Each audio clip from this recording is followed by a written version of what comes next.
परीक्षित, छोटे से बामन भगवान देवताओं की रक्षा के लिए बलि के यहाँ यज्ञ चल रहा है और वहाँ जाकर के प्रस्तुत हो जाते हैं। बलि ने देखा, अरे इतना सुंदर ब्राह्मण बालक मैंने तो आज तक नहीं देखा, मेरा मन आकर्षित हो रहा है इसका दर्शन करके। और बलि महाराज एक जगह जाके बैठ जाते हैं। बामन भगवान एक जगह जाके बैठ जाते हैं। बलि महाराज उठ करके आते हैं और प्रणाम करके कहने लगे, हे ब्राह्मण देवता, मुझे कुछ देने की इच्छा प्रकट हो रही है, हैं? बामन भगवान सोचने लगे,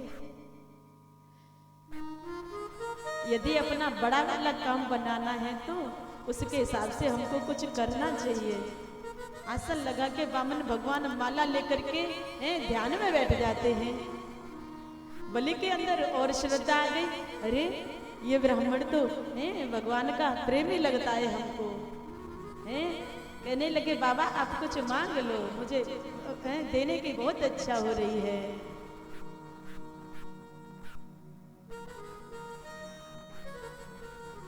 भगवान ने सोचा इसके अंदर श्रद्धा प्रकट हो गई है, ये मौका है, अब मांग लेते हैं।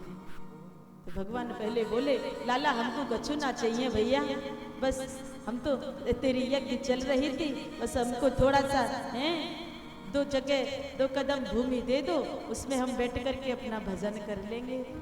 राजा बलि कहने लगा, बाबा तो 2 कदम भूमि उससे क्या होगा तुम्हारा? अरे कुछ ज्यादा सा मांग लो, मुझे देने में अच्छा लगे। भगवान कहने लगे, हम तो बैरागी हैं, सन्यासी हैं, हमको ज्यादा धन संपत्ति ऐश्वर्य से क्या मतलब, हमको बस भजन करने के लिए 2 कदम जगह दे दो, हम उसमें अपना आसन लगाएंगे, भजन करेंगे। बलि महाराज कहने लगे, ये बात तो कुछ जमी नहीं है। हे ब्राह्मण देवता, यदि करना चाहो तो मैं तुम्हारा विवाह करा देता हूँ, तुम खूब सारा मेरे इतना बड़ा राज्य तुम कहीं भी रह लेना। बलि महाराज कहने लगे, बामन भगवान कहने लगे, ए भैया एक बात बताओ, तुम विवाह करा दोगे? बोले, हाँ बिल्कुल करा दूंगा, सुंदर सी ब्राह्मणी से आपका है। बामन भगवान कहने लगे, अरे राजा ये बात बता, हमारा विवाह होगा? बोले जरूर करा देंगे। तो बोले हमारी पत्नी आएगी? हाँ आएगी। अच्छा तो फिर 2-4 बच्चे भी तो होंगे। अब बलि महाराज कहने लगे, वो तो तुम्हारे ऊपर निर्भर करता है, 2 होंगे कि 10 होंगे। अच्छा ये बताओ फिर उनकी पढ़ाई लिखाई की व्यवस्था कहाँ होगी? बोले उसकी चिंता मत करो, हिरण्यकश्यप महाविद्यालय बना हुआ है, आराम से पढ़ा। बोले अच्छा एक बात बताओ राजन, यदि उसमें से 1-2 बीमार भी पड़ जाएगा, मैया बीमारी लगती है कि नहीं लगती है?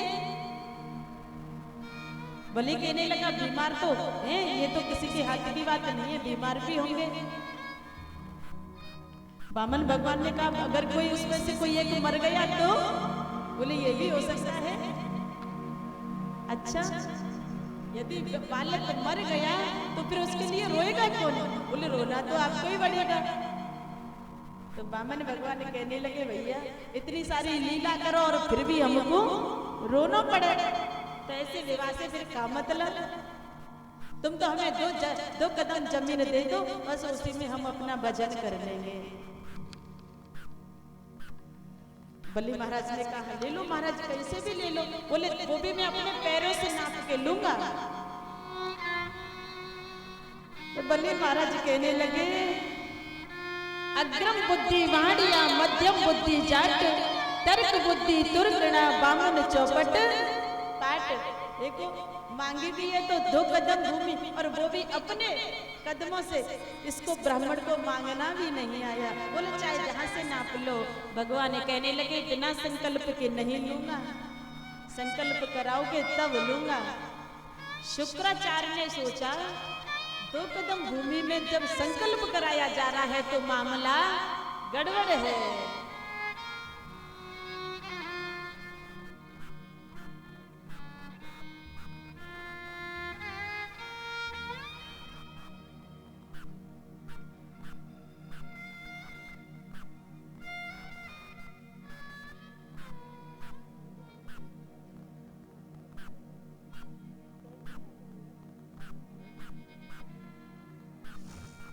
तो बंधुओं,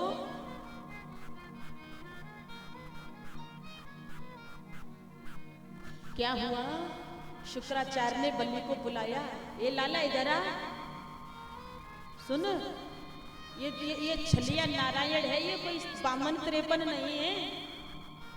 संकल्प मत दे, बिना संकल्प के लेना है तो दे उसको, संकल्प से मत देना।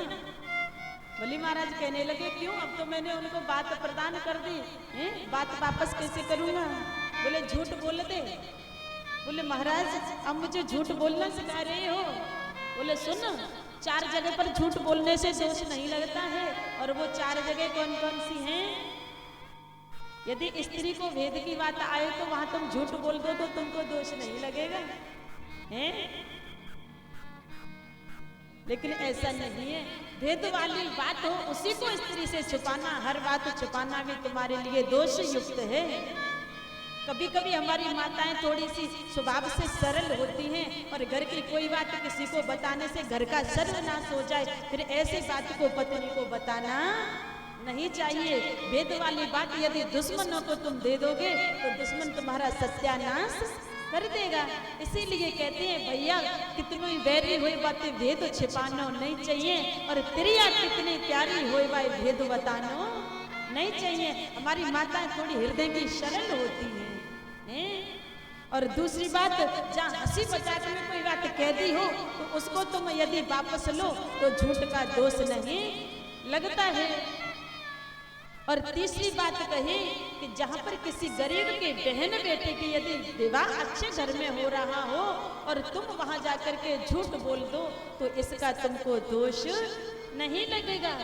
और चौथी बात यह है कि यदि तुम्हारे कहने से किसी की प्राण बच रहे हो, झूठ बोलने से किसी के प्राण बच रहे हो, तो वहां भी तुमको दोष नहीं लगेगा। सो राजा बलि ये बामन त्रेपन नहीं है, पता नहीं क्या करतूत करेगा ये। पता लगा कि तुमको राज सहित दानवे ले लिया इसने। राजा बलि कहने लगे, भगवान यदि ये नारायण हुए तो भी मेरे तो दोनों ही हाथों में लड्डू हैं। बामन नारायण हुए तो मेरा बड़ा सौभाग्य है, और ये साक्षात ब्राह्मण हुए तो 2 पग भूमि में मेरा जाता क्या है, कर देता हूँ संकल्प। बलि नहीं माने, भैया तुम थोड़ा इधर आ जाओ। तो प्यारे संकल्प कराने लगे।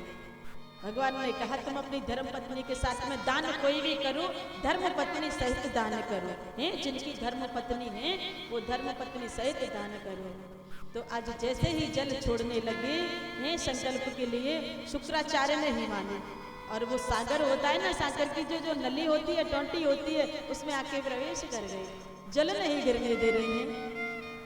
भगवान ने कहा ये करतूत तो इस शुक्राचार्य की ही है। गुरु बन के भी कपट कर रहा है भगवान के बीच में। तो भगवान ने कहा बलि मैं देखता हूँ, मैं उपचार करता हूँ इसका। और आसन में से कुछ की सीख निकाली। बोले तुम्हारा सागर थोड़ा पुराना है, इसमें कुछ अटक गया होगा। और वो कुसा उस नली में प्रवेश कर दी, और शुक्राचार्य की दाहिनी आंख की गोविंदाई नमो नमः हो गई। तो प्यारे यदि कोई दान करे और उसमें आके कोई वादक बनता है, तो जो हाल शुक्राचार्य का हुआ है ना, भगवान वो हाल उन लोगों का भी करते हैं। इसीलिए किसी को दान करने से रोकना नहीं चाहिए। दान करे धन ना घटे जो सहाय रघुवीर, और पंचिन के पिएते घटे न सरवर नीर। और कमाई का 10वां अंश तो शास्त्र भी कहते हैं दान करते रहो तो धन पवित्र हो जाएगा। आज भगवान ने एक चरण से ब्रह्मलोक को नाप लिया, और जैसे ही ब्रह्मलोक में प्रभु का चरण गया, ब्रह्मा जी ने अपने कमंडल में जल से अभिषेक किया और दूसरे चरण में 3 लोगों को नाप दिया भगवान ने दोनों ही चरण में। और बलि से कहने लगे, बलि तीसरा पैर कहाँ रखूं? 2 में तो मैंने सारे 3 लोगों को ले लिया। बलि हाथ जोड़ के खड़ा हो गया, भगवान मैंने 3 लोगों को दान किया है, लेकिन अपना शरीर दान नहीं किया है। तीसरा चरण अपने भक्त के सिर पे रख लीजिए। आज मेरे वामन भगवान ने तीसरे चरण में राजा बलि को नाप लिया। बोलिए भक्त वत्सल भगवान की। यारे जो भगवान के लिए परिवार सहित समर्पित हो जाते हैं तो भगवान उसके पहरेदार हो जाते हैं। आज बलि से बड़े प्रसन्न हुए भगवान और कहने लगे बलि तुम कुछ मुझसे वरदान मांग लो। बलि के अंदर भक्ति फूट गई और बलि कहने लगा प्रभु मुझे कुछ नहीं चाहिए, मुझे आपका दर्शन चाहिए। पाताल लोक में बलि रहने लगा और भगवान से वरदान मांगा कि मैं जिन दरवाजों से निकलूं उन दरवाजों पे आपका मुझे दर्शन हो, इसके सिवा मुझे कुछ नहीं चाहिए। भगवान कहने लगे फिर तो हम तुम्हारे पहरेदार हो गए हैं, तुमने हमको पहरेदार मान लिया। बोले भगवान हम तो मांग नहीं रहे थे, आपने जबरदस्ती बोला है इसलिए हमने मांग लिया है। आज मेरे बामन भगवान बलि के यहाँ पहरेदार बन के खड़े हैं। इधर मैया लक्ष्मी ने सोचा अरे कितनी बड़ी परीक्षा हो रही है भगत की, अभी तक वापस ही नहीं आए। इधर नारद जी बैकुंठ धाम में पहुंचते हैं और मैया लक्ष्मी से कहते मैया उदास क्यों हो। बोले नारद भगवान बलि के यहाँ कब की परीक्षा लेने गए, अभी वापस ही नहीं आए। नारद जी ने पूरा वृतांत बता दिया और कहा एक ही उपाय है कि तुम्हारे नारायण तुमको मिल जाएं। श्रावण का महीना आ रहा है, रक्षाबंधन का दिन आ रहा है, तुम बहन बन के जाओ बलि के यहाँ पर और वहाँ भगवान पहरेदार बन के खड़े हैं। उसके कोई बहन नहीं है, तुम्हें कोई भैया नहीं है, राखी बांध दो जा करके और राखी की दक्षिणा में भगवान को मांग लेना। मैया लक्ष्मी ने ऐसा ही किया और मैया लक्ष्मी नारायण भगवान को लेकर के बैकुंठ धाम में आ जाती हैं। सज्जनों इस प्रकार से श्री सुखदेव जी महाराज कहने लगे हे राजन परीक्षित भगत के बस में भगवान ऐसे हो जाते हैं कि उसका पहरा ही देते हैं, लेकिन भक्ति सच्ची होनी चाहिए। यहाँ पर श्री सुखदेव जी कहने लगे हे राजन परीक्षित सत्यव्रत नाम के राजा बड़े धर्मात्मा हैं। एक दिन सूर्य भगवान को जल प्रदान कर रहे थे तो उनकी अंजलि में एक छोटी सी मछली आ गई और कहने लगी राजा मुझे बचाओ बचाओ। राजा ने कहा अरे तुमको क्या कष्ट है, इस सरोवर के जो जीव हैं ये मुझे खा जाएंगे, मुझे अपने घर ले चलो, मेरी रक्षा करो राजा, तुम बड़े धर्मात्मा हो। राजा को दया आ गई और मछली को ला करके एक मटके के जल में उसको डाल दिया। 24 घंटे में मछली कहने लगी राजा मुझे बचाओ। वह इतनी बढ़ गई कि उसमें जल की कमी होने लगी। राजा ने उस मछली को ले जा करके तालाब में छोड़ दिया और तालाब में 24 घंटे में वह मछली तालाब से भी बड़ी हो गई और राजा से कहने लगी राजा मुझे बचाओ बचाओ राजा। सत्यव्रत राजा ने देखा अरे ये कोई साधारण मछली नहीं है और हाथ जोड़ करके पूछा आप कौन हो, तुम 24 घंटे में इतनी विशाल हो जाती हो। राजा ने ले जा करके उनको समुद्र में छोड़ दिया और समुद्र में जब छोड़ा तो मछली ने कहा राजा सत्यव्रत मैं साधारण मछली नहीं हूँ, मैं स्वयं नारायण हूँ। आज मेरे नारायण भगवान ने मछली का रूप धारण किया। बोलिए मत्स्य भगवान की नारायण भगवान के रूप में प्रकट हुए और कहा सत्यव्रत कुछ ही समय में महाप्रलय होगी और तुम एक काम करना कि जितने भी संसार के अन्न हैं, अन्नों के बीज हैं और जीव आत्माओं की आत्मा है, तुम सबको लेकर के यहाँ से एक नाव आएगी, तुम इसी जगह आ जाना जब महाप्रलय हो तो, और उस नाव में सप्त ऋषि बैठे होंगे और वो सारे बीजों को लेकर के तुम उस नाव में विराजमान हो जाना। और कुछ समय बाद पृथ्वी पर महाप्रलय हुई और जैसा भगवान नारायण ने कहा वैसा ही सत्यव्रत समुद्र के किनारे पहुंच गए और उधर से एक सुंदर सी नाव आ रही है, सप्त ऋषि बैठे हुए हैं और उस नाव में सत्यव्रत राजा उन बीजों को लेकर के बैठ जाते हैं और आगे जो सृष्टि का सृजन हुआ फिर इन बीजों को सृष्टि में पुनः उत्पन्न कराया गया। तो श्री सुखदेव जी कहने लगे हे राजन परीक्षित सत्यव्रत राजा का बड़ा सुंदर चरित्र था। आज श्री राम सुखदेव जी महाराज कहने लगे हे राजन परीक्षित अब हम नवम स्कंद में प्रवेश करते हैं। 8वें स्कंद में जितने भी प्रसंग सुंदर थे उनका मैंने कुछ विस्तार से कुछ संक्षेप में तुमको वर्णन सुनाया है। नवम स्कंद में बड़ी सुंदर कथा आती है सूर्यवंश की और ये सूर्यवंश है ये बड़ा सुंदर है, इसमें एक से एक महाप्रतापी और दानी राजा हुए हैं।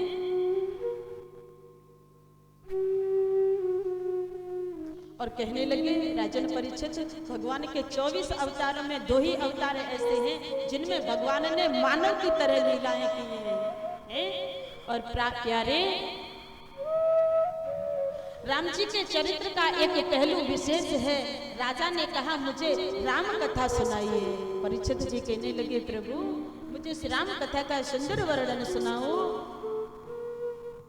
और प्यारे यहाँ पर श्रीमद् भागवत कथा में राम जी का संक्षिप्त वर्णन होता है। राम कथा बहुत विशाल है, इसका कोई अंत नहीं है, तो थोड़ा सा दर्शन कराते हुए राम कथा का चलते हैं।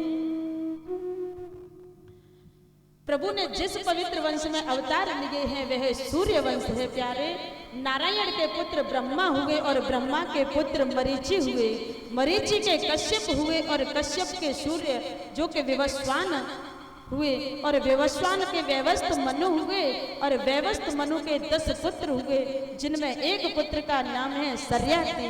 और जो सर्याति नाम के पुत्र हैं प्यारे ये भी बड़े धर्मात्मा राजा हैं। इनके कोई पुत्र नहीं हुआ है, इनके एक पुत्री हुई है जिसका नाम है सुकन्या। और ये सुकन्या बड़ी सुंदर है, सुशील है। एक दिन अपने पिताजी के साथ जंगल में भ्रमण करने गई और उस जंगल में चमन ऋषि महाराज भगवान के दर्शन के लिए न जाने कब से तपस्या कर रहे हैं। और तपस्या करते करते करते करते उनके शरीर पर दीमक चढ़ गई है। दीमक समझते हो?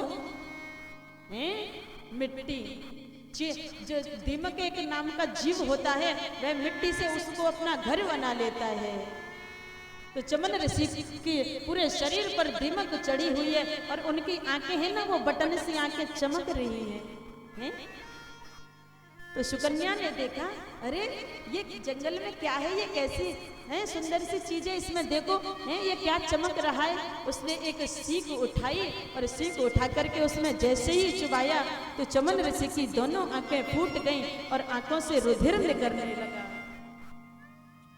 चमन ऋषि ने कहा अरे दुष्ट, अरे मूर्ख, किसने मेरी आंखों को फोड़ा है। इतने में सर्याती राजा आकर के विनय करने लगे, प्रणाम करने लगे। ऋषिवर मेरी नादान बेटी सुकन्या है, इसको पता नहीं है, इससे थोड़ी सी चूक हो गई है, आप क्रोध ना करें।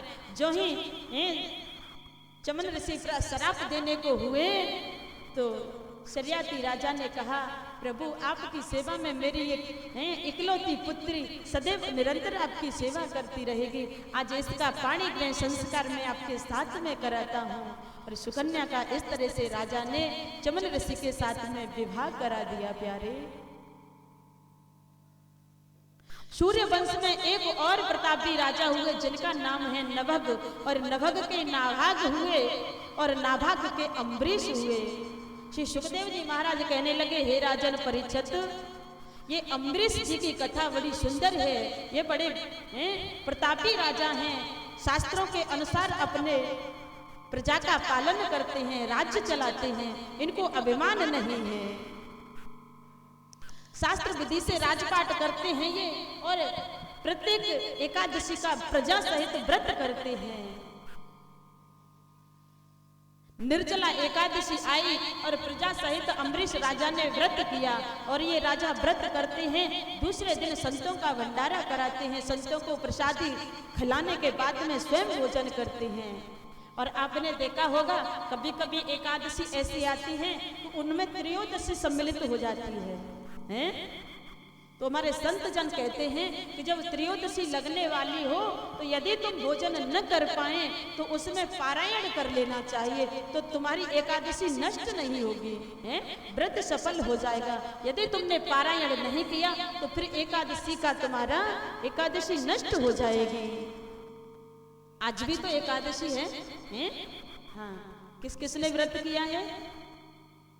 जय हो। तो प्यारे दूसरे दिन त्रयोदशी लगने वाली थी और राजा से संतों ने कहा कि राजन तुम पारायण कर लो, त्रयोदशी लगने वाली है, तुम्हारा व्रत खंडित हो जाएगा। संतों के कहने पर अम्बरीश ने पारायण किया जल और चावल लेकर के। इतने में ही दुर्वासा ऋषि आ गए और दुर्वासा ऋषि ने देखा अरे राजन मूर्ख, तुमने संतों को भंडारा किए बिना तुमने जल कैसे ग्रहण कर लिया? मैं तुमको श्राप देता हूँ। कुपित हो गई राजा पर। अम्बरीश राजा कहने लगे, भगवान संतों के कहने पर मैंने पारायण किया है, अगर मुझसे गलती हुई है तो मैं आपसे क्षमा मांगता हूँ। पैरों में गिर गया, लेकिन दुर्वासा ऋषि ने अपने शीश से एक जटा उखाड़ी और पृथ्वी पर पटकी और उसमें से एक राक्षसी प्रकट हो गई और राक्षसी अम्बरीश राजा को जो ही खाने दौड़ी, मेरे नारायण भगवान ने चक्र सुदर्शन भेज दिया और उस राक्षसी की गोविंदाय नमो नमः कर दी और वह चक्र सुदर्शन दुर्वासा ऋषि की तरफ दौड़ा और दुर्वासा ऋषि ने देखा मेरे प्राण नहीं अब बचने वाले हैं। दौड़ा दौड़ा इंद्र लोक में गया। इंद्र से कहने लगा, इंद्र मेरी रक्षा करो। इंद्र ने कहा कि मेरे पास में तो कोई औषधि नहीं है कि मैं तुम्हें बचा सकूं। जग के ब्रह्म लोक में गया, वहां से भी निराशा प्राप्त हुई। कैलाश पर्वत गया, वहां भी किसी ने इसकी रक्षा नहीं की। विष्णु लोक में गया, भगवान विष्णु से कहने लगा, नारायण मेरी रक्षा करो। भगवान ने कहा, क्या हुआ है? बोले ऐसा ऐसा हुआ है। बोले मैं तो भक्त के बस में हूँ। भक्त का तुमने अपमान किया है, भक्त का अपमान मेरा अपमान, मैं भी तुम्हारी अब सहायता नहीं कर सकता हूँ। जिसका अपमान किया है वहीं जाइए, वहीं उपचार मिलेगा तुमको। प्यारे, पूरे पृथ्वी का चक्कर लगाया दुर्वासा ऋषि ने 12 वर्ष में। अंत में आकर के अम्बरीश राजा के पास में आए और विचित्र देखिए, विचित्र का एक कि राजा अम्बरीश जिस दिन से दुर्वासा ऋषि गए हैं ना क्रोध करके, प्यारे जल लेकर के हाथ में, उसी दिन से बाट में आ रहे हैं संत की। ऐसे सुंदर राजा हैं ये अम्बरीश। और जैसे ही दुर्वासा ऋषि आए और पैरों में गिरने लगे, और इधर से दुर्वासा ऋषि गिर रहे हैं अम्बरीश राजा के पैरों में। अरे राजन मुझे बचाओ, एक दूसरे को उठाने लगे और अम्बरीश राजा कहने लगे, संत जी मुझे क्षमा कर दीजिए। और इधर दुर्वासा कहने लगे, राजन मुझे माफ कर दो। श्री सुखदेव जी महाराज ने कहा, हे राजन परीक्षित, इस दृश्य का भी तुम बड़ा सुंदर दर्शन करो। दुर्वासा ने कहा, राजा मुझसे बहुत बड़ी चूक हुई है, ये चक्र सुदर्शन मुझे छोड़ेगा नहीं, तुम मुझसे मेरी रक्षा करो। तीनों लोकों में, पूरी पृथ्वी में किसी ने मुझे सहायता नहीं दी है। अम्बरीश राजा ने आंखें बंद की और नारायण भगवान से प्रार्थना की, प्रभु यदि मैं सच्चे मन से, यदि मेरी तपस्या सच्ची है, भक्ति सच्ची है, अगर मैं संतों को सच्चे मन से भंडारा कराता हूँ तो इस चक्र सुदर्शन को आप वापस बुला लीजिए। प्रार्थना करते ही सुदर्शन चक्र वापस चला गया। इस तरह से दुर्वासा ऋषि की रक्षा हुई है। प्यारे, श्री परीक्षित से कहने लगे सुखदेव जी महाराज, प्यारे सूर्य वंश में एक और राजा हुए हैं जिनका नाम है मानधाता। और ये मानधाता ऐसे विचित्र हैं कि ये माँ से नहीं पैदा हुए हैं, ये पिताजी से पैदा हुए हैं। क्यों? इनके कोई जो पहले ज्यादा महाप्रतापी राजा होते, इनको संतान का बड़ा कष्ट रहता था, सहजता से संतान नहीं मिलती थी।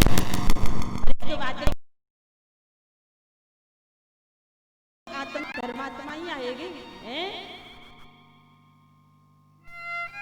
ऋषियों से यज्ञ करवाया, पुत्रेष्टि यज्ञ करवाया और उस यज्ञ का जो जल था वो ऋषियों ने कहा, वशिष्ठ जी ने कहा कि इसको अपनी पत्नी को पिला देना। प्यारे, और रात्रि को जब राजा और रानी शयन कर रहे थे तो राजा को रात्रि में प्यास लगी, इधर उधर देखा कहीं जल नहीं था और उस मटके में जल रखा था और राजा ने उसका पान कर लिया।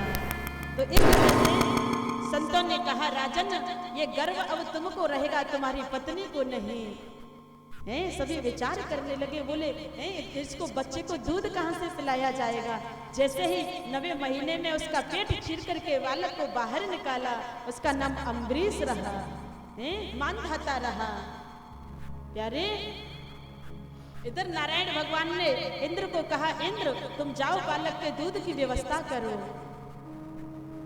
और इंद्र ने आकर के बालक के मुख में अपना अंगूठा लगा दिया और उसके पेट में दूध की तृप्ति हुई। और आप देखते होंगे छोटे छोटे बालक अंगूठा चूसते हैं, वो यही कारण है। तो इस तरह से ये राजा भी बड़े प्रतापी हुए, बड़े धर्मात्मा हुए। इन्हीं के वंश में एक और राजा हुए सगर। सगर राजा की 2 माताएं थी, एक सौतेली माँ थी, उनके कोई संतान नहीं हुई थी। तो इनकी माता को उस रानी ने जहर खिला दिया था गर्भ में इनको मारने के लिए, लेकिन जिसको मेरे नारायण बचा लेते हैं उसे कोई मार नहीं सकता है। तो वह जहर इनके सिर पे पहुंच गया, इकट्ठा हो गया, इसीलिए इनका नाम सगर पड़ा। और राजा सगर को कौन नहीं जानता है, हैं जिनके 60-60 हजार पुत्र थे। हैं इनकी भी 2 पत्नियां थी, सुमति और केशनी। प्यारे, सुमति के 60 हजार पुत्र हुए और केशनी के असमंजस हुए और असमंजस के अंशुमान हुए। एक दिन राजा सगर ने अश्वमेघ यज्ञ किया और यज्ञ में घोड़ा छुड़वाया। इधर इंद्र घोड़ा चुरा करके कपिल मुनि के आश्रम पे जाके बांध देता है और सगर के 60 हजार पुत्र घोड़ा को ढूंढते ढूंढते कपिल मुनि के आश्रम पर पहुंच जाते हैं और कपिल मुनि को उल्टा सीधा गाली गलौज करने लग जाते हैं।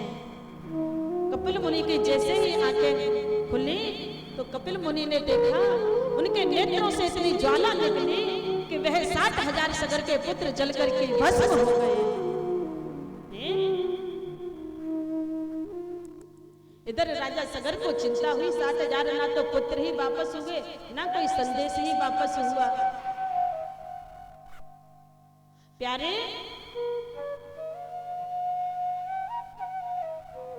इधर अंशुमान जो असमंजस का पुत्र है,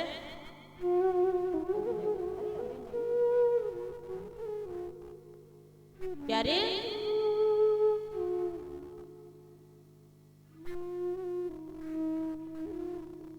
अंशुमान को भेजा, बड़ा धर्मात्मा है ये। माँ बाप को प्रणाम करते हुए, नारायण भगवान का ध्यान करते हुए अंशुमान जा रहे हैं। इधर मैया लक्ष्मी ने जो सफेद हाथी हैं, गरुड़ को आदेश दिया, जाओ उसको मार्ग बताओ। गरुड़ ने आकर के कहा, अंशुमान सफेद हाथी मिलेंगे उत्तर दिशा की ओर और वो तुमको मार्ग बता देंगे।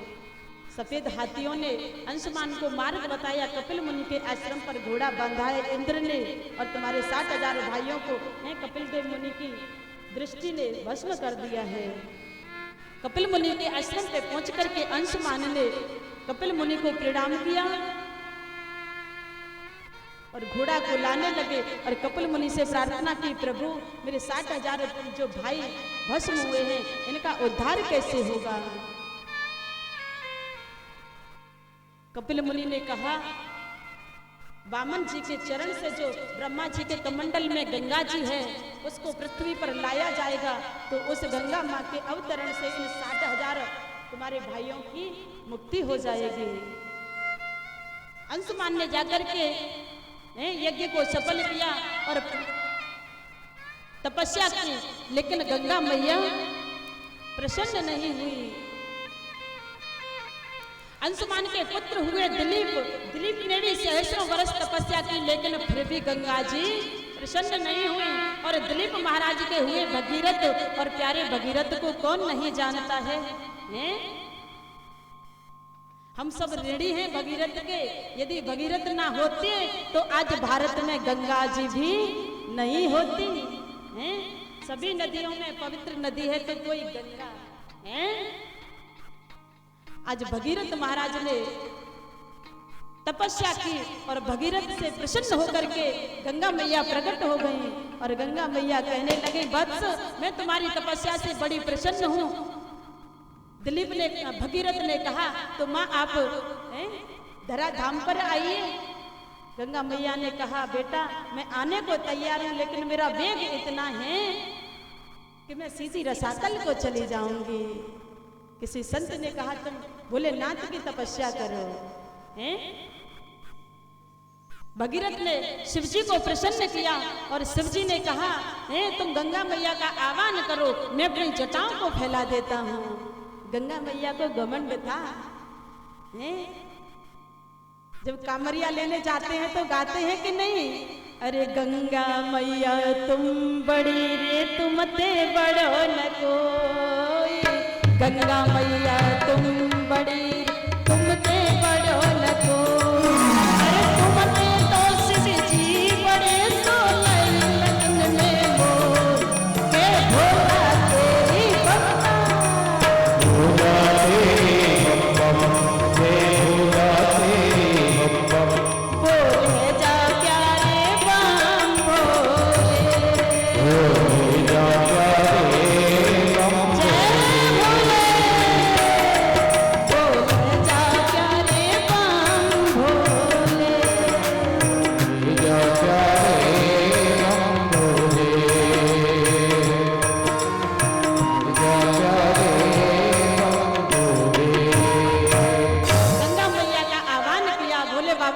जटाओं को फैला दिया और ब्रह्मा जी के कमंडल से मैं गंगा मैया सप्त ऋषियों को होते हुए ध्रुव लोक से होते हुए और कैलाश पर्वत पे आए हैं और भोले बाबा की जटाओं में सैकड़ों वर्षों तक घूमती रही।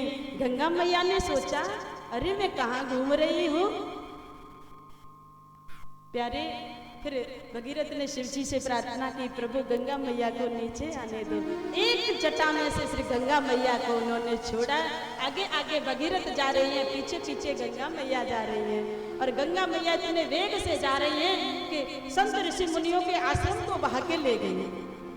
अगस्त मुनि के आश्रम पर आई और अगस्त मुनि के आश्रम को बहा के ले गई। अगस्त मुनि ने कहा, अरे ये कौन है, मेरा आश्रम नष्ट कर दिया। देखा गंगा मैया, पी गए गंगा मैया को। आगे आगे दिलीप भगीरथ महाराज जा रहे हैं। भगीरथ महाराज ने पीछे देखा, गंगा मैया की कलकल की आवाज नहीं आ रही है? गंगा मैया कहीं नहीं दिखी है। सगर अगस्त मुनि से प्रार्थना की। अगस्त मुनि ने अपनी जंगा से गंगा मैया को निकाल दिया प्यारे हैं। आगे आगे भगीरथ जा रही है, पीछे पीछे गंगा मैया जा रही है। मैया हो गंगा मैया, मैया हो गंगा मैया, गंगा मैया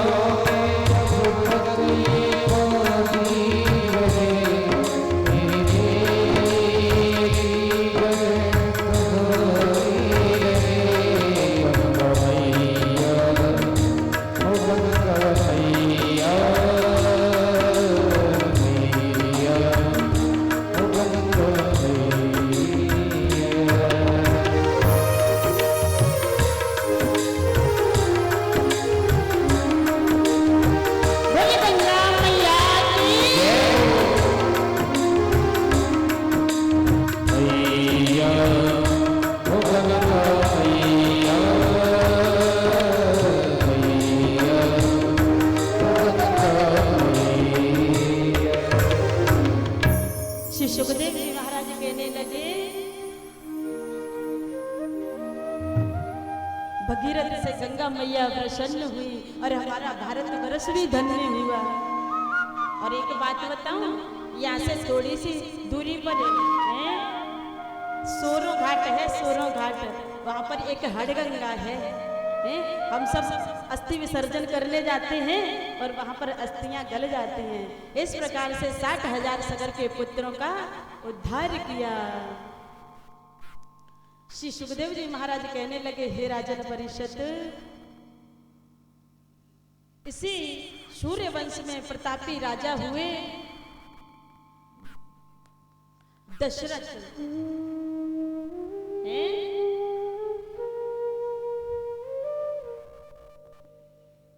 दशरथ महाराज बड़े प्रतापी राजा हैं। 3 रानियां हैं और 3 रानियों में विशेषता देखिए, किसी में द्वेष भाव नहीं है, बड़े प्रेम से रहती हैं। लेकिन महाराज को एक दिन चिंता सताने लगी। सोचने लगे, परमात्मा ने मुझे सब कुछ दिया लेकिन पुत्र का सुख नहीं अब तक मिला। विचार कर ही रहे थे। प्यारी एक बात कहूं, जब जब तुम पर कोई कष्ट आए और तुम्हारे करने से कोई काम न सफल हो रहा हो, तो फिर संतों का सहारा ले लो, गुरुओं का सहारा ले लो, परमात्मा का सहारा ले लो। अपने बल से यदि जब कोई काम न बने तो दशरथ महाराज सोच रहे हैं और जैसे ही विचार आया, बाबा तुलसीदास कहते हैं, गुरु गृह पढ़न गई रघुराई,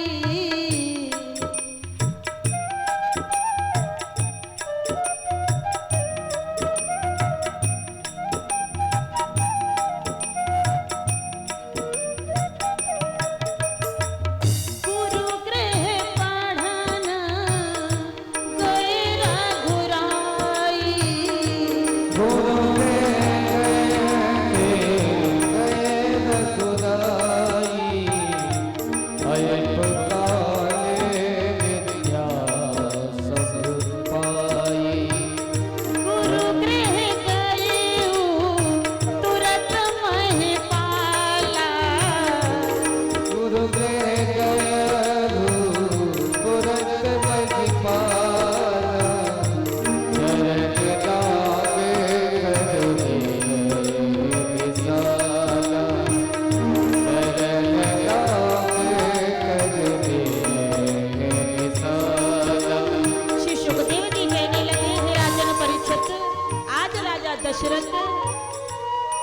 गुरुजी के यहाँ जा रहे हैं और गुरुदेव के सामने प्रस्तुत होकर के अनुनय विनय कर रही हैं। गुरुदेव, मुझे कोई पुत्र नहीं है, आप मुझ पर कृपा कीजिए। हैं राजा ऋषि वशिष्ठ जी ने श्रृंगी ऋषि को बुलाया और पुत्र यष्टि यज्ञ करवाना शुरू कर दिया। यज्ञ चल रहा है प्यारे, और अंतिम आहुति जब यज्ञ में छोड़ी गई, अग्नि देवता चरु लेकर के प्रकट हो गए और उस चरु को लेकर के वशिष्ठ ने राजा दशरथ को दिया और कहा, तीनों रानियों को जाकर के खिला दो, तुम्हारी तीनों रानियां गर्भवती हो जाएंगी। अब भगवान आ तो गए तीनों रानियों के गर्भ में, हैं? अब ये सोच रहे हैं कि तिथि कौन सी निश्चित करें जिसमें हम जाकर के प्रकट हों। प्यारे, भगवान के काम के लिए शुभ मुहूर्त फिर पंडितों की जरूरत नहीं होती है, भगवान के लिए तो तिथियां भी शुभ होकर के आ जाती हैं। नवा स्कंद है, भागवत के कौन से स्कंद में आई है मेरे राघवेंद्र? जैसे ही गर्भ में आए ना, सभी देवताओं ने आकर के स्तुति की है परमात्मा की, प्रभु जल्दी आ जाओ, अब इंतजार होता नहीं है। क्या तुम्हें पता है ए गुलशन, मेरे रघुवर आने वाले हैं।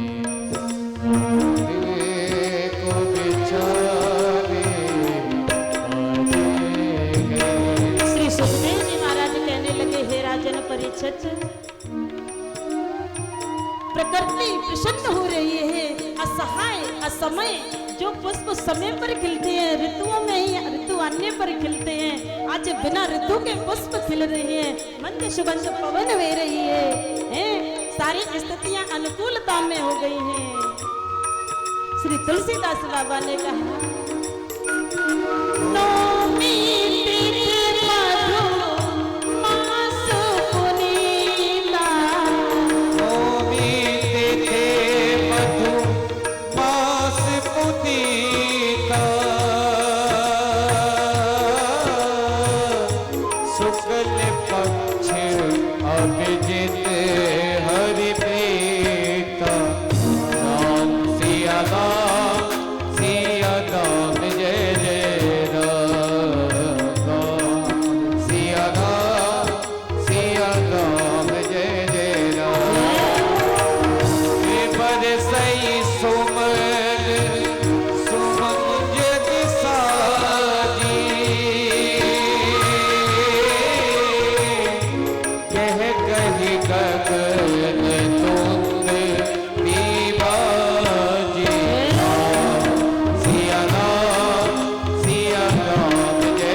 चैत्र का महीना है और चैत्र के महीने को मधुमास क्यों कहते हैं? जो आम के वृक्ष है ना, फूल रहे हैं और भौरे उनमें से शहद एकत्रित कर रही है, इसीलिए इसको मधुमास कहा गया है। और प्यारे, और मैया कौशल्या के यहाँ पर मेरे राघवेंद्र प्रकट हो जाते हैं और चतुर्भुज रूप में प्रकट होते हैं। बोलिए राजा रामचंद्र भगवान की जय।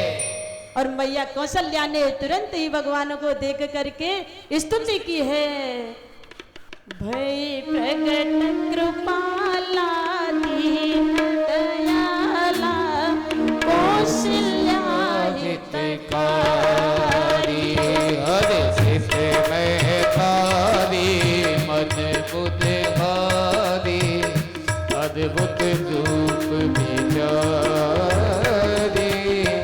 लोचन अभिरामा तनु घन श्यामा, निज आयुज गुज चारी, भूषण मन माला निधि विशाला, शोभा सिर तुम्हारी, कह कोई कर जोरी स्तुति तोरी, कई विध करो अनर्था, माया गुण ज्ञाना नीत अमाना, वेद पुराण भवता कर, नासुक सागर सब गुण आगर, ये गावे सुख संता, सो मम हित लागी जन अनुरागी, भयो प्रकट श्री करता, नाचित काया निर्मित माया, रोम रोम प्रतिवेद कहे, अमृत सोभासी ये उपहासी, सुनत तेरवती सभी गाएंगे, भाग से गाएंगे। उपजा जब ज्ञाना प्रभु मुस्काना, मुक्ति की जय करी, कथा सुहाई मात बुझाई, यही प्रकार सुत प्रेम गई, माता पुनि बोधी सोमती डोली, तजहु तात ये रूप, जैसे सुलेखा अति प्रिय शीला, ये सुख परम अनुपमा, जैसे सुलीला अति प्रिय शीला, ये सुख परम अनुपमा। श्री सुखदेव जी कहने लगे, हे राजन परिषद, मैया कौशल्या ने भगवान की स्तुति की है गर्भगृह में, लेकिन मैया कौशल्या कहने लगे, प्रभु आप तो चार चार भुजाओं में आए हो, हैं? तुमको कोई कहेगा कि तुम बच्चे हो, मेरे यहाँ जन्मे हो, हैं? छोटा सा रूप ले लो, हैं? कि जय शिशुलीला अति प्रिय शीला, ये बचपन का भी सुख बड़ा अलौकिक है अपने आप में, इसीलिए भगवान आप दो भुजाओं वाले और छोटे से बन जाओ। कि जय शिशुलीला अति प्रिय शीला, ये सुख परम अनुपा, और सुन बचन सुजाला रोदन ठाना, हुई बालक सुध भूपा। तभी तुमको राजा दशरथ का पुत्र कहा जाएगा। रोना शुरू करो। और जो ही भगवान ने रोना शुरू किया, विप्रधेन सुर संतहित लीन मनुज अवतार, निज इच्छा निर्मित तनु श्री माया गुण गोपाल। सज्जनों की पीड़ा हरने के लिए आज मेरे राघवेंद्र सरकार प्रकट हुए हैं। रोना शुरू किया। दासी ने रोने की आवाज सुनी, राजा दशरथ के पास में दौड़ी, बधाई हो बधाई हो बधाई हो। राजा दशरथ ने सुना, बड़े प्रसन्न हुए। राजा मैया बड़ी रानी के पुत्र जन्मा है। कुछ ही समय बाद मैया कैकेयी को दो पुत्र एक पुत्र हुआ, और कुछ ही समय बाद मैया सुमित्रा को भी दो पुत्र हुए। आज राजा का सौभाग्य देखिए कि गुरुओं की कृपा से, संतों की कृपा से एक एक नहीं 4 पुत्र आए हैं। और ये साधारण पुत्र नहीं है, स्वयं मेरे नारायण आए हैं। तुरंत ही राजा दशरथ ने गाजे बाजे वालों को बुलाया और बधाइयां लुटाने लगे सभी अयोध्यावासी को। और अयोध्यावासी जैसे ही सभी अयोध्या की नारियां सज सज करके आई हैं, श्रृंगार कर करके आई हैं, और सहज ही गाने लगी, प्रगटे हैं चारों भैया अवध में बाजे बधैया। प्रगटे हैं चारों भैया अवधपुर बाजे बधैया, बाजे बधैया, बाजे बधैया। प्रगटे हैं चारों भैया अवधपुर बाजे बधैया। प्रगटे हैं चारों भैया अवधपुर बाजे बधैया। बधाई हो।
आनंद से मगन है प्यारे हैं।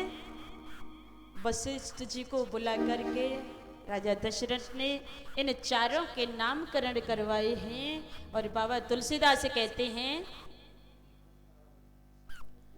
जो आनंद सिंधु सुख राशि, जो आनंद सिंधु सुख राशि, जो आनंद सिंधु सुख राशि, सीकर से तिरु लोक सुपासी, सीकर से तिरु लोक सुपासी। जो सुख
लक्ष्मण धाम सुराम प्रिय सकल जगत आधार गुरु वशिष्ठ ते ही राखा लक्ष्मण नाम उदार। वशिष्ठ जी महाराज कहने लगे, हे राजन, तुम्हारे ज्येष्ठ पुत्र का नाम होगा राम और छोटे का होगा भरत और उससे छोटे का नाम होगा शत्रुघ्न और ये जो सबसे छोटा है ना, ये तो मेरे राम को अति प्रिय होगा और इसका नाम होगा लक्ष्मण। जिस लक्ष्मण किसे कहते हैं? जिसका लक्ष्य भगवान के श्री चरणों की ओर जाता हो, भगवान के चरण ही जिसके जीवन का लक्ष्य हो, उसे लक्ष्मण कहते हैं। बंधुओं, इधर भोले बाबा से नहीं रहा गया है। भोले बाबा ने मैया पार्वती को कहा, देवी मेरे भगवान आज नर लीला करने अयोध्या में प्रकट हुए हैं, आप कहो तो मैं दर्शन कर आऊं? मैया बोली, बाबा तुम ऐसे जाओगे तो तुम्हारे लिए तो भीड़ इकट्ठी हो जाएगी, तुम तो भगवान हो। भोले बाबा कहने लगे, मैं वेश बदल के जाऊंगा। गामन में खेल खेल होवे, बंदर बंदरियन के खेल देखिए। बोले बंदर बंदरियन के खेल तो गड़बड़ा जाएंगे, बंदर कहाँ से लाओगे? तो बोले मैं ज्योतिषी बन के चला जाता हूँ। क्या? ज्योतिषी बन के। और ज्योतिषी बनने में बहुत बड़ा फायदा होता है।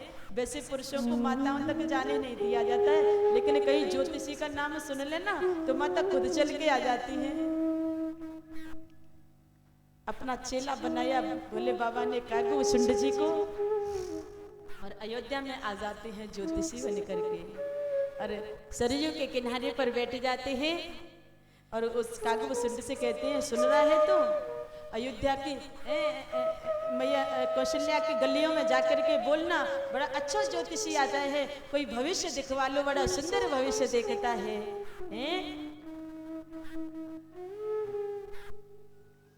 मैया कौशल्या की दासी ने सुना, मैया कोई ज्योतिषी आया है, बोले ज्योतिषी आया है, अच्छा यारे, बोले बुलाओ। बाबा को बुलाया गया। मैया कहने लगी, बाबा मेरे लल्ला को ने का हाथ देखो, ने के जाके माथे की रेखा देखो। और सबसे पहले मैयन के पुत्र हो जाए तो काय की चिंता है जावे, देखो ब्याह होगो के नहीं, जय बहू कैसी मिलेगी, मेरी सेवा करेगी कि नहीं। आज मैया कौशल्या ने कहा, बाबा मेरा बालक का विवाह होगा कि नहीं। बाबा ने दर्शन करके राघवेंद्र का अपने आप को धन्य किया और कहने लगे, मैया तुम्हारी जैसी मैया तीनों लोकों में नहीं है और तुम्हारा जैसा पुत्र भी तीनों लोकों में नहीं है। मैया कहने लगी, बाबा बढ़ चढ़ के मत बोल, तो ज्यादा दक्षिणा लेनी है तो मैं वैसे ही दे दूंगी, जाको सीधो सीधो भविष्य बता के जाको ब्याह होगो कि नहीं। बाबा कहने लगे, जाको ब्याह साक्षात लक्ष्मी से होगा। बाबा तू फिर बढ़ चढ़ के बोलो, मेरे लाला को लक्ष्मी वाला कहाँ से आएगी, तो अच्छी सी बहू मिलेगी कि ना। बाबा कहने लगे, इसको ऐसी बहू मिलेगी तीनों लोकों में किसी को नहीं मिलेगी। मैया कौशल्या प्रसन्न हो जाती है। धीरे धीरे भगवान बड़े होते हैं। एक दिन मैया ने श्रृंगार करके चारों को पलना में सुला दिया है। भगवान ने एक लीला कर दी। मैया ठाकुर जी के लिए भोग बना रही हैं, और जो ही ठाकुर जी को भोग रखने गई तो स्वयं भगवान राघवेंद्र बैठ के खा रहे हैं। मैया दौड़ के आई, पलना में देखा, मेरा लाला यहाँ कैसे आ गया, और देखा तो वो सो रहे हैं। मैया इधर देखे उधर देखे, इधर देखे उधर देखे, अब तो मैया का सिर चकरा गया। भगवान ने अपनी लीला को रोक दिया। भगवान थोड़े थोड़े बड़े हुए, गुटमन गुटमन चलने लगे। राजा दशरथ को बड़ी प्रसन्नता हुई है। चारों को अंगना में झुनक झुनक रुनक झुनक दौड़ते हुए देखते हैं, बड़े आनंदित होते हैं। अरे एक दिन चारों बालक धीरे धीरे बड़े हो जाते हैं। अरे विश्वामित्र आते हैं। विश्वामित्र ने राजा से कहा, राजन राम और लक्ष्मण को हमको दे दो। दैत्य हमारे यज्ञ को सफल नहीं होने दे रहे हैं, हमारे यज्ञ की रक्षा के लिए दोनों पुत्रों को हमें दे दो। दशरथ ने कहा, गुरुवर दैत्यों के सामना के लिए बालकों की क्या जरूरत है, हमको आदेश करो, बताओ कितनी सेना भेजें। विश्वामित्र ने कहा, नहीं राजन, मेरे यज्ञ में केवल राम और लक्ष्मण का ही योगदान रहेगा। दशरथ जी ने जैसे ही राम और लक्ष्मण को जानने की बात सुनी, बहुत दुखी हो गए। बोले, बाबा चौथी अवस्था में मैंने पुत्र को प्राप्त किया है, मैंने ठीक से अभी ये खिलाया भी नहीं है, इसको दुलार भी नहीं दे पाया हूँ। तुम राक्षसों के संग्राम के लिए ले जा रहे हो मेरे बालकों को, प्रभु कृपा कर दो। दो नाम की वस्तु सहज ही मुझसे जो चाहे सो मांग लो, मैं सहज दे दूंगा। घोड़ा ले लो, हाथी ले लो, हीरा ले लो, सोना ले लो, चांदी ले लो, दो नाम की जितनी भी वस्तु हैं उन सबको ले लो, सहज दे दूंगा। लेकिन दो नाम के राम की बात मत करो, ये मेरा प्राण है, यदि मेरे जीवन से राम चला गया तो मेरा जीवन नष्ट हो जाएगा। इधर वशिष्ठ जी ने कहा, राजन थोड़ा धैर्य धारण करो, प्रेम को ममता से मत बांधो। ये संत है ना, ये बड़े निराले होते हैं, ये जीव पर सदैव कृपा करते हैं। अभी तो ये दो जा रहे हैं, इधर मैया कौशल्या को इशारा किया, चार आएंगे, उधर से चार। बोले कैसे, भूल गई हैं? बाबा ने भविष्य नहीं बताया कि सुंदर सी इनको पत्नी मिलेगी, इनका विवाह होके आएगा उधर से। अब तो मैया ने बात को संभाला, दशरथ जी का हाथ पकड़ के थामा, ये सुनो, चले जाने तो, बच्चे बड़े हो गए हैं, उनको थोड़ा आगे बढ़ने दो, कब तक इनको बच्चों की तरह देखते रहोगे, और इनका विवाह होके आएगा, दो दो बहू साथ में आएंगी। राजा दशरथ ने आगे चल करके एक राक्षसी आई ताड़िका, और भगवान ने उस ताड़िका का गोविंदाय नमो नमः कर दिया। सुबाहु और मारीच आए, सुबाहु को बहुत बड़ा बल में घमंड था, भगवान ने सुबाहु की भी गोविंदाय नमो नमः कर दी। और मारीच तो देख करके कप कपी भरने लगा है। कोई संग्राम जबरदस्ती करे तो प्यारे उसको फिर मारना नहीं चाहिए।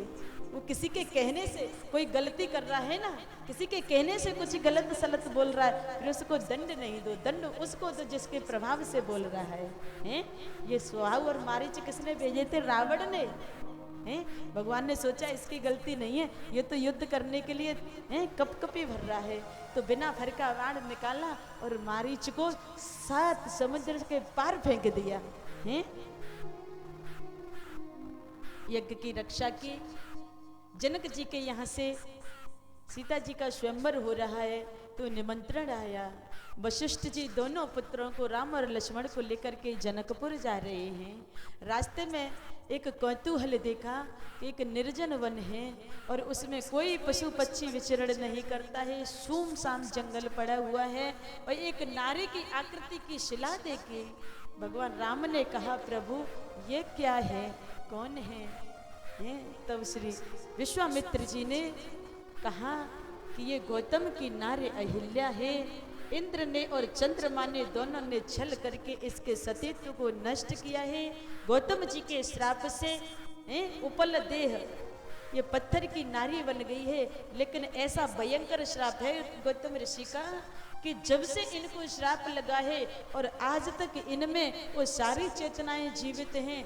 जितने कष्ट जीव को मिलते हैं वो आज ये पत्थर की शिला बन के उनको सहन कर रही हैं और तुम्हारी वाट निहार रही हैं। सो इनका उद्धार कर दो।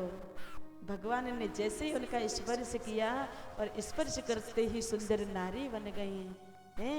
अहिल्या मैया ने भगवान की प्रार्थना की और भगवान ने उनको गौतम जी के पास में भेज दिया। बोलिए भक्त वत्सल भगवान की जय।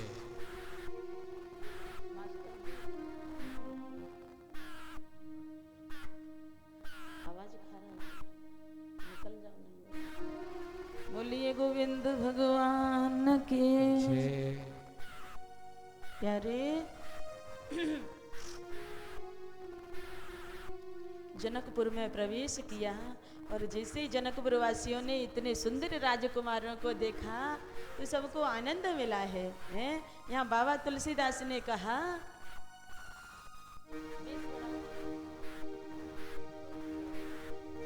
जाकी रही भावना जैसी,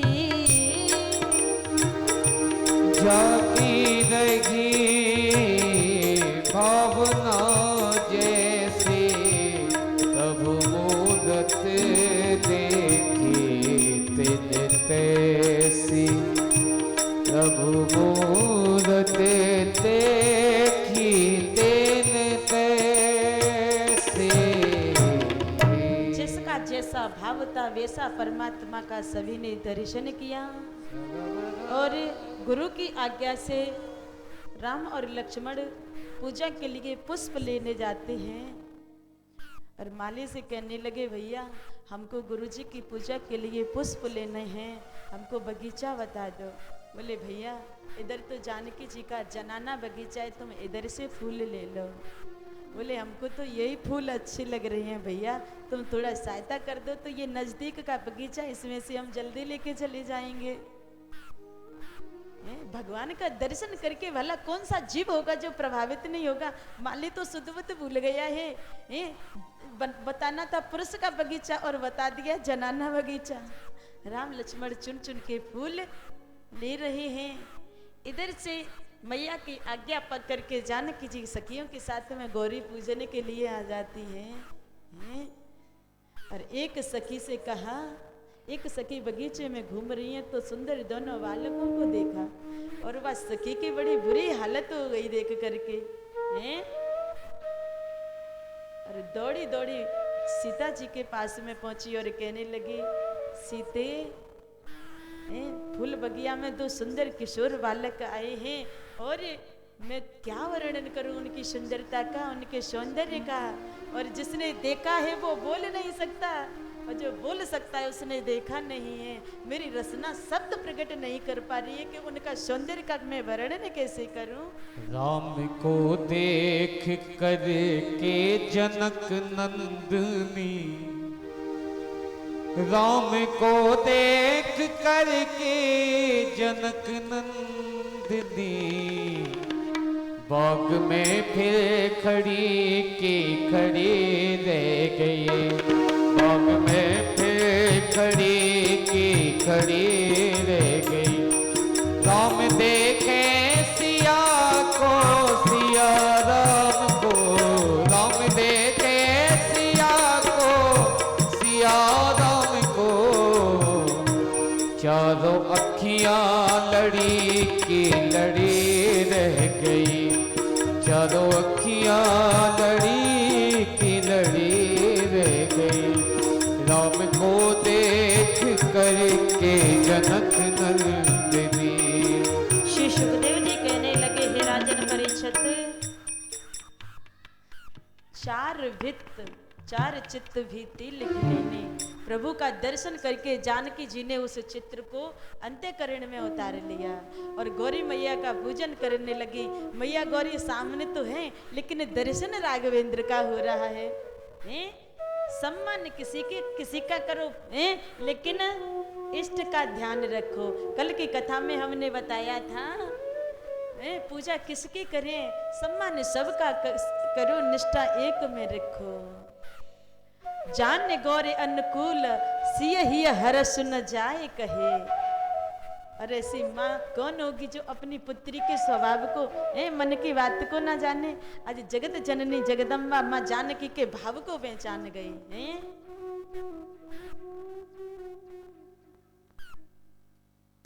बंधुओं, मैया ने आशीर्वाद दे दिया है।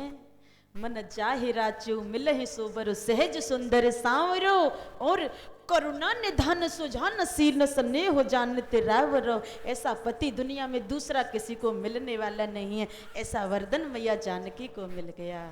स्वयंवर में भगवान राघवेंद्र ने धनुष यज्ञ में धनुष की चाप चढ़ाई और धनुष को दो हिस्सों में तोड़ दिया और मैया सीता जी ने जयमाला लेकर के भगवान के गले में डाल दी। प्यारे, और जैसे मैया जानकी ने जयमाला भगवान के गले में डाली, सभी देवताओं ने फूलों की वृष्टि की। बोलिए श्यावर रामचंद्र भगवान की जय।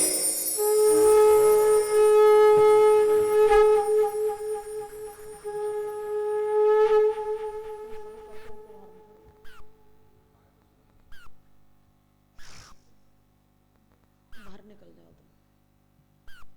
प्यारे, जनक जी ने अयोध्या में पत्रिका भिजवाई है, निमंत्रण दिया, और जनक जी ने अपनी 3 पुत्रियां और थी जो कि दशरथ के 4 पुत्रों के साथ में 4 पुत्रियों का विवाह कर दिया। और दशरथ जी 4 बहुओं को लेकर के अयोध्या आते हैं और मैया कौशल्या से कहने लगे, रानी तुम इधर आओ, तुम सारे कार्य छोड़ो, पहले मेरी सुनो। बोले क्या बात है स्वामी कि तुम्हारे घर में 4 बहू नई बेटी आई हैं और इनका कार्यभार मैं तुम्हारे ऊपर सौंपता हूँ, इनका दायित्व आज से तुम्हारे हाथ में है। और कहने लगे, बधूलर कनी पर घर आई, बधूलर कनी पर घर आई,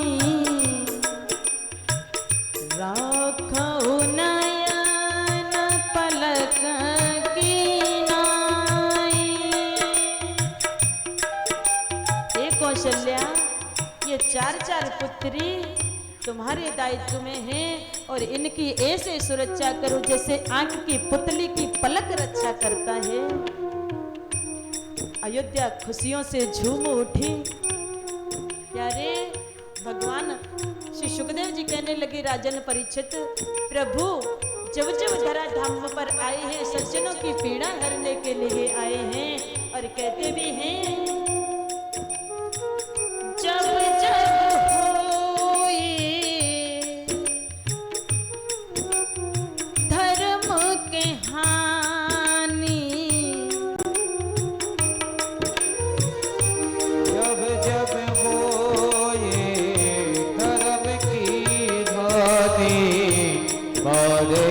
असुर अधम अभिमानी, बारही असुर अधम अभिमानी, तब तब धर प्रभु विविध शरीर,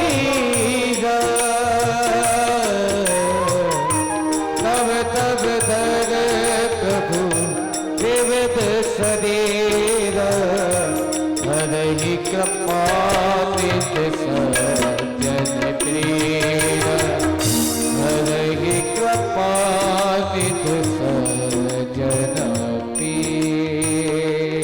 सुखदेव जी महाराज ने कहा, हे राजन परीक्षित,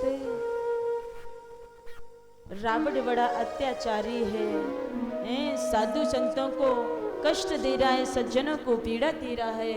मेरे राघवेंद्र ने आज लंकापति रावण का गोविंदाए नमो नमः कर दिया। बोलिए भक्त वत्सल भगवान की जय। श्री सुखदेव जी कहने लगे, हे राजन परीक्षित, राम कथा तो इसका बड़ा विस्तार है, मैंने इस राम कथा को तुमको संक्षेप में सुनाया। इसके आगे मेरे कन्हैया आने वाली हैं, इनका भी बड़ा सुंदर वर्णन है। यदुकुल में मेरे कृष्ण कन्हैया आए हैं। तो श्री परीक्षित महाराज कहने लगे, प्रभु इसका मुझे वर्णन सुनाइए, भगवान की कृष्ण कथा सुनाइए। प्यारे, अब चंद्रवंश का निरूपण करते हैं जिसमें मेरे गोविंद आए हैं। नारायण के पुत्र हैं ब्रह्मा, और ब्रह्मा के पुत्र हैं अत्रि, और अत्रि के पुत्र हैं बुद्ध, और बुद्ध के पुत्र हैं पुरुरवा, और पुरुरवा के 6 पुत्र हुए। इसी चंद्रवंश में एक राजा हुए हैं गाधी, और गाधी के कोई पुत्र नहीं है। गाधी ने पुत्री का विवाह ऋचिक ऋषि के साथ में किया है। प्यारे, गाधी अकेली गादी के जो पिता हैं वो अकेले हो गए, उनको दुख हुआ कि एक ही पुत्री थी, उसका भी विवाह हो गया। और वो जो ऋषि हैं ये वैद्य हैं, सुंदर सुंदर औषधियां जानते हैं, तो फिर जो ऋषि के ससुर हैं उन्होंने अपनी पुत्री से कहा, पुत्री तुम अपने पति से कहो हमारे लिए ऐसी औषधि बनाए कि हमको एक पुत्र प्राप्त हो जाए। ऋषि ने 2 औषधियां तैयार की और उसमें से जो औषधि ऋषि की पत्नी को खानी थी वो तो सास ने खा ली, और जो सास को खानी थी वो ऋषि की पत्नी ने खा ली। यूं करके दोनों में अदला बदली हो गई। प्यारे, सासू का पुत्र क्षत्रिय से ब्राह्मण हो गया जिसका नाम हुआ विश्वामित्र, और ऋचिक के पुत्र का नाम हुआ जमदग्नि। उनकी पत्नी है रेणुका। प्यारे, जमदग्नि रेणुका को पुत्र 4 पुत्र हुए। सबसे छोटे का नाम है परशुराम, और परशुराम को कौन नहीं जानता है। एक दिन पिता की आज्ञा से परशुराम ने अपनी माता का हत्या कर दी, और पिता की शक्तियों ने उस अपनी पत्नी को पुनः जीवन दान दे दिया। पुरुरवा के जो 6 पुत्र हैं प्यारे, उनमें एक पुत्र का नाम है अयाति। अयाति के बड़े पुत्र हैं यदु महाराज, और यदु नाम से यदु वंश पड़ा। इसी वंश में एक राजा हुए देवमीड़। इनकी 2 पत्नियां हैं। देवमीड़ के 2 पुत्र हैं। बड़ी पत्नी के पुत्र हैं अजन्य, और दूसरी पत्नी के पुत्र हैं पर्जन्य। दूसरी पत्नी ने सूरसेन को जन्म दिया। प्यारे, अर्जन पर्जन के 9 पुत्र हुए हैं, और इनका एक नवनंदन नाम पड़ा है। इनमें से एक का नाम है नंद बाबा, जो गोकुल में रहते हैं। सूरसेन के पुत्र हैं वसुदेव आदि। वसुदेव जी की 7 पत्नियां हैं बंधुओं। सबसे बड़ी है देवकी, रोहिणी, भद्रा, मदरा, रोचना, इला, गौरवी। सज्जनों, मथुरा के राजा हैं महाराज उग्रसेन, और उग्रसेन के एक पुत्र हुआ है, और उस पुत्र की जब मस्तक रेखा संतों से दिखवाई ब्राह्मणों से, तो उन्होंने कहा, राजन ये तुम्हारा पुत्र है ना, ये सर्वनाशी होगा, धर्म को घटाएगा, अधर्म को बढ़ाएगा, तुम्हारे कुल का नाश कर देगा। डर के भय से उग्रसेन महाराज ने इसको एक पेटका में बंद करके यमुना जी में प्रवाहित कर दिया। वसुदेव महाराज जी संध्या वंदन कर रहे थे, वसुदेव महाराज जी के पिता, तो उन्होंने इस पेटका को ला करके देखा तो इसमें एक सुंदर सा बालक है। वसुदेव जी के महाराज ने अपने बच्चे के साथ में इनका लालन पालन किया, जिस प्रकार से दोनों में मित्रता हो गई, कंस में और वसुदेव में। संतों के माध्यम से इस कंस को पता लगा कि मेरे पिताजी ने मुझे मारने के लिए मुझे नदी में प्रवाहित कर दिया है। प्रण लेकर के यह तपस्या करने लगा है शिव जी की, और इसने वरदान प्राप्त कर लिया। शिव जी ने इसको एक धनुष दिया और कहा, जिस दिन ये धनुष टूट जाए उस दिन समझ लेना कि भगवान का अवतार हो गया, और उसी दिन तुम्हारी मृत्यु हो जाएगी। प्यारे,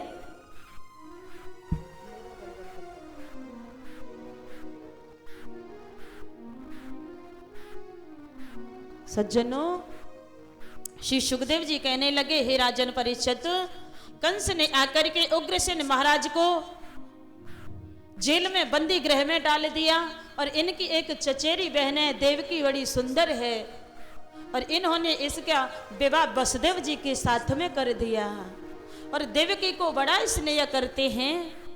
कहने लगे, इसकी विदाई तो इनकी ससुराल तक तो मैं खुद छोड़ने जाऊंगा।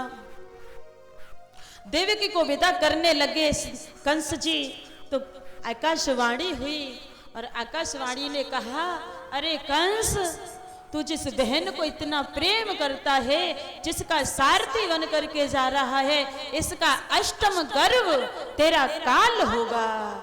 जो ही कंस ने आकाशवाणी को सुना, देवकी के केस पकड़ करके रथ से नीचे पटकने लगा।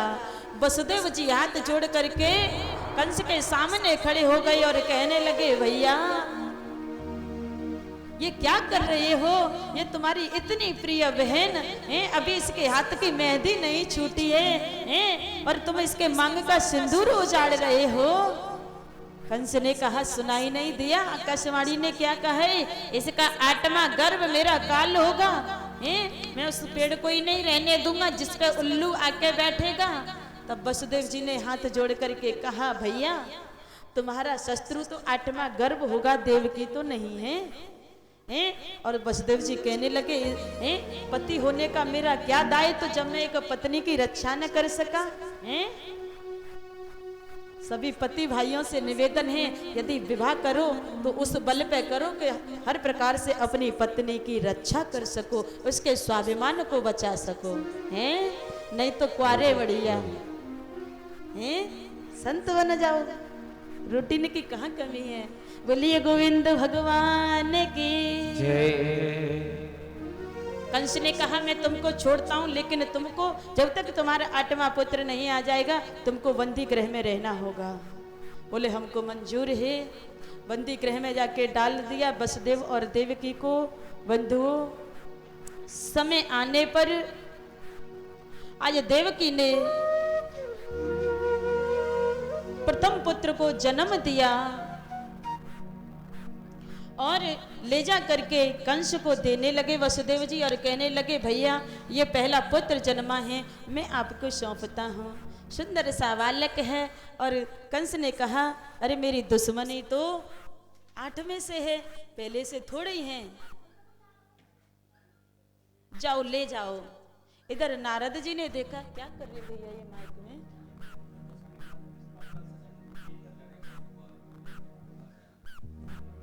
प्यारे, तो क्या हुआ? नारद जी ने देखा कि जब तक कंस का पाप नहीं बढ़ेगा तब तक मेरे गोविंद आएंगे नहीं। इसके अंदर तो दया आ गई है। नारद जी ने कहा, नारायण नारायण। कंस ने कहा, स्वागतम नारद। नारद जी ने कहा, अरे कंस भैया तुम ठीक ठाक तो हो? बोले आनंद से हो। बोले ये जो पुत्र तुमने वापस किया तुमको पता ही है कौन है? बोले मेरा भांजा है। बोले तुम्हारा भांजा है तो वापस क्यों कर दिया था? देवकी का गर्व तो तुम्हारा काल है ना। बोले 8वां, इससे कोई डर नहीं है मुझे, खाने तो खिलने दो बच्चे को। नारद ने कहा, मामला गड़बड़ हो जाएगा ये छूट गया तो। बोले एक कमल लेकर के आओ, तुम बड़े भोले हो कंस राजा। उसने कमल ला करके दिया और पंखुड़ियों को गिनना शुरू कर दिया। भैया गणित किसका अच्छा है यहाँ? थोड़ी 8 की गिनती गिनो तो। और ऐसा एक फूल लिया और उस फूल की एक पंखुड़ी गिनी, 2 पंखुड़ी, ऐसे क्रम से 8 पंखुड़ी गिनी। फिर वो पहली वाली छोड़ के कहा, अब इससे क्रम से गिनो। तो जिससे गिनना शुरू करे उसके बाद की 8वीं वही हो जाती है। अब तो कंस की बुद्धि चकरा गई और सैनिकों से कहा, जाओ उस पुत्र को लेकर के आओ। और ला करके उसने उसकी गोविंदाई नमो नमा कर दी। ऐसे ही चलते चलते इसने 6 पुत्रों की हत्या कर दी। 7वें पुत्र आए हैं मेरे बलदेव महाराज। भगवान ने कहा, जन्म जन्म का साथ है हमारा तुम्हारा, हमारा तुम्हारा साथ है हमारा तुम्हारा, तुम्हारा हमारा। भगवान सोचने लगे, कंस तो क्रम से मार रहा है, बड़ा अत्याचार कर रहा है, और बलराम भैया को अगर मार दिया तो मामला गड़बड़ हो जाएगा। माया को आज्ञा दे, जाओ देवकी के गर्भ से जो गर्भ है ना, इसको गोकुल में जो इनकी दूसरी पत्नी है उनके गर्भ में इस गर्भ को स्थापित कर दो। और माया ने गर्भ स्थानांतरण कर दिया। और कंस को खबर लगी तो बोले गर्भ तो नष्ट, गर्भ में ही ये बालक नष्ट हो गया है। प्यारे 8वां गर्भ आया है। ये 8वां गर्भ कौन है? मेरी कन्हैया आने वाले हैं। प्रकृति बड़ी सुंदर हो गई है, नदियों में जल अपार हो गया है, और बड़ा सुंदर समय हो गया है प्यारे। अष्टमी तिथि है, रोहिणी नक्षत्र है, रात के ठीक 12 बजे हैं। कारागृह जो कंस की जेल है वह आज मंदिर बन गया। पूरे जेल में प्रकाश हो रहा है और ठीक अर्धरात्रि को मेरे गोविंद प्रकट हो गए। बोलिए कृष्ण कन्हैया लाल की जय। प्यारे चतुर्भुज रूप में प्रकट हुए और देवकी वसुदेव को आनंद प्रदान किया। मैया देवकी को कंस याद आ गया और कहने लगी, प्रभु आप अगर कंस को खबर मिल गई तो वह आपको मार देगा, हैं? और मैया देवकी ने उनकी स्तुति की। छोटे से बाल रूप में आए। भगवान ने कहा मुझे यहाँ से गोकुल भेज दो, नंद बाबा के यहाँ, वहाँ पर अभी अभी कन्या ने जन्म लिया है और कन्या को आप यहाँ ले आओ। वसुदेव जी कहने लगे हाथों में हथकड़ी हैं, पैरों में बेड़ी हैं, प्यारे। और भगवान ने कहा ये सब समय पर टूट जाएंगे, खुल जाएंगे, और तुम मुझे एक छवरिया में रख करके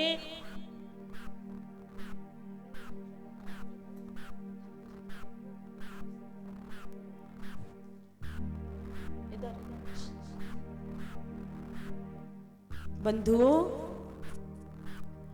वसुदेव जी भगवान जल्दी करें, भगवान कृष्ण को छवरिया में रख करके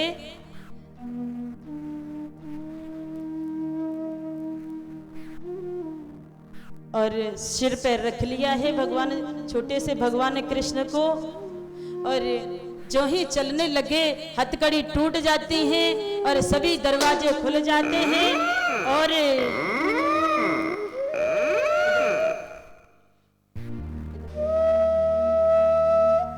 और जैसे ही जमुना जी में पहुंचे, जमुना जी का जल, जमुना जी का जल ऊपर बढ़ने लगा। ये जमुना महारानी बड़े दिनों से इंतजार कर रही हैं। वसुदेव जी के कंधे तक जल आ गया। वसुदेव जी घबराने लगे। भगवान ने कहा क्या करती हो देवी, हैं? तुम्हारे ससुर जी डूब जाएंगे, थोड़ी कृपा करो, हैं? यमुना महारानी कहने लगी प्रभु इतने दिनों से इंतजार कर रही हूँ, थोड़ा दर्शन तो दे दो। बोले दर्शन करोगी तो तुम्हारे ससुर जी डूब जाएंगे, हैं? प्रभु ने चरण लंबा कर दिया और यमुना जी ने चरण को छू करके पुनः नीचे उतर गई और नन्ही नन्ही बूंदें पड़ रही हैं। शेषनाग जी ऊपर छाया कर रहे हैं। और इस तरह से वसुदेव जी गोकुल में पहुंचे और नंद बाबा को कृष्ण कन्हैया को प्रदान किया और कन्या को लेकर के वह पुनः जेल में आ गए और तुरंत दरवाजे बंद हो गए, हथकड़ी हो गई, बेड़ी हो गई और कंस को सूचना मिली, हैं? और इधर नंद जी के जो दासी थी ना प्यारे, उसने नंद बाबा को खबर दे दी और इधर कंस को खबर लगी है कि कन्या प्रकट हुई है। प्यारे नंद बाबा के यहाँ सभी हर्षित हुए और नंद बाबा ने सभी गोकुलवासियों को बधाइयां बांटी हैं और सभी गोकुलवासी नंदवासी इकट्ठे हो करके बधाइयां लेने लगे, देने लगे और नंद बाबा भी सबको बधाई बांटने लगे। और किसी कवि ने यहाँ बड़ा सुंदर भाव प्रस्तुत किया है। नंद के आनंद भयो जे कन्हैया लाल की, नंद के आनंद भयो जे कन्हैया लाल की, जय कन्हैया लाल की, जय राम दयाल की।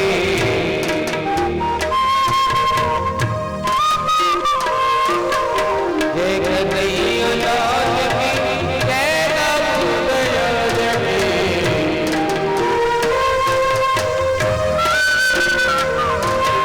नंद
कन्हैया लाल की जय दाऊदयाल की जय कन्हैया लाल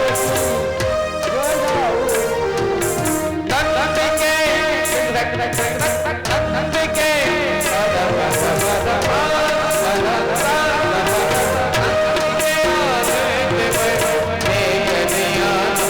बधाई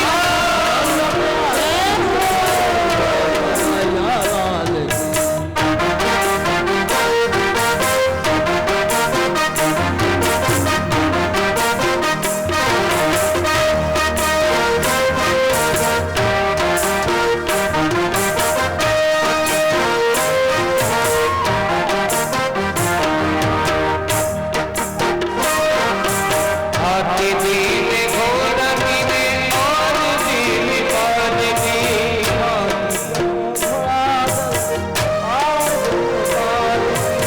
हाथी दीन घोड़ा कीने और दीन पाद की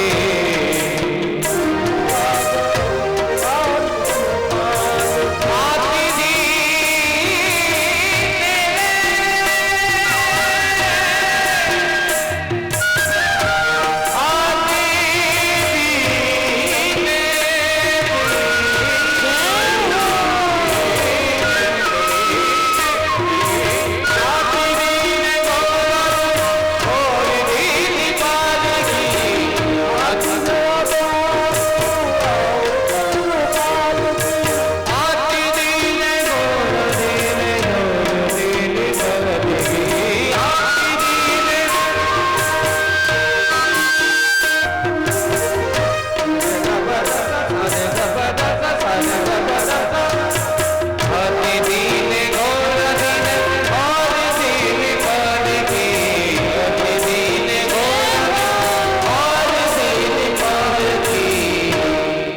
नंद के आनंद भयो जय कन्हैया लाल नंद के आनंद भयो जय कन्हैया लाल नंद के आनंद भयो जय कन्हैया लाल नंद के आनंद भयो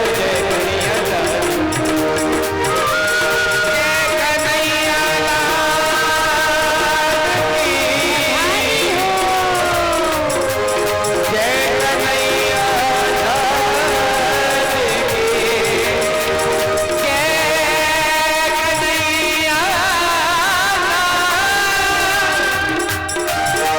जय कन्हैया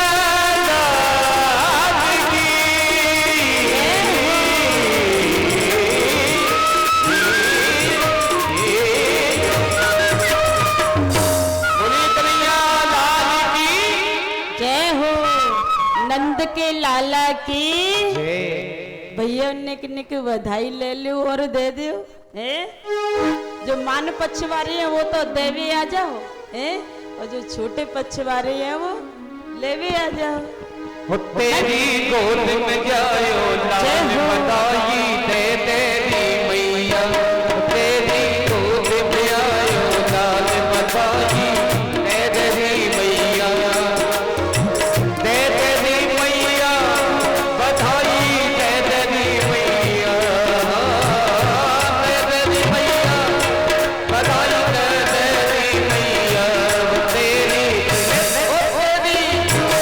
तेरी गोद में आयो बधाई दे तेरी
कंजूसी से काम चले ना देते मोटर गाड़ी, कंजूसी से काम चले ना देते मोटर गाड़ी। तेरी हो तेरी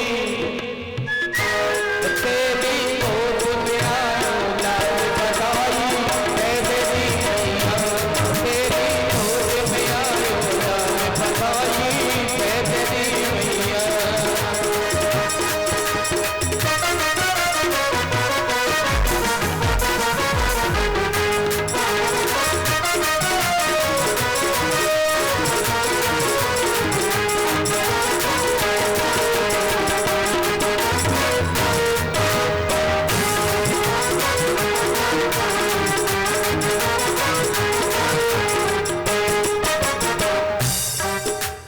ब्रज नगरी में धूम मची है, ब्रज नगरी में धूम मची है, घर घर हुई दीवानी। ब्रज नगरी में धूम मची है, घर घर हुई दीवानी। तेरी दया से हम भक्तों को मिली आज खुशहाली। तेरी दया से हम भक्तों को मिली आज खुशहाली। हो तेरी हो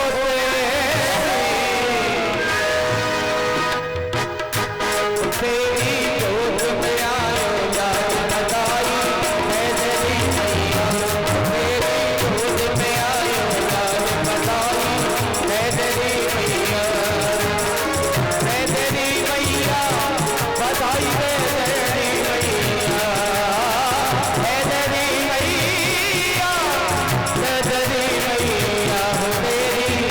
हो तेरी गोद में आयो लाल बधाई है तेरी मैया, तेरी गोद में आयो लाल बधाई है तेरी मैया, तेरी गोद में आयो लाल बधाई है तेरी मैया।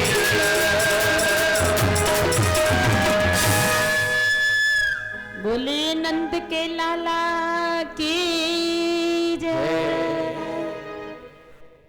प्रिय बंधु, आज भगवान आए हुए हैं और कितना सुंदर वातावरण है और कितना सुंदर समय है।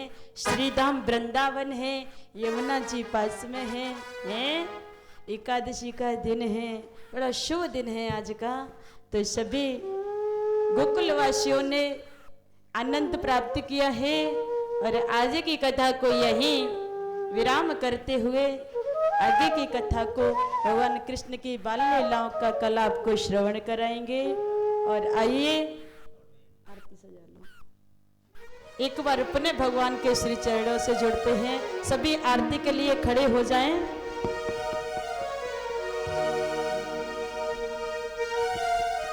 तेरी कोई काजल लाओरी,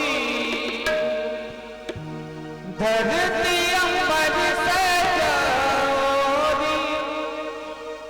आज उतरेगी पी सवारी, लक्ष्मी जी बारो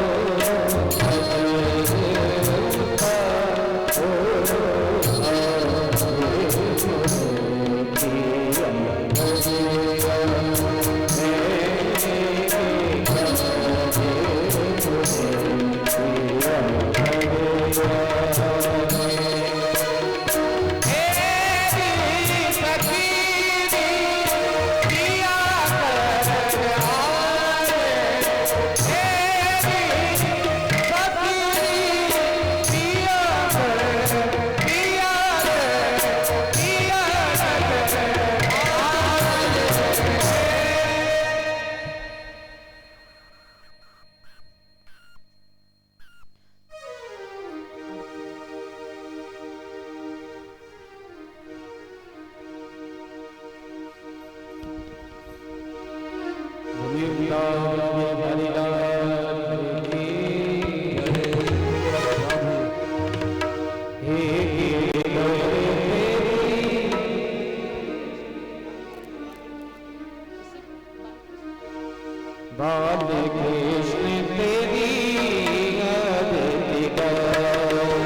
कर्पूर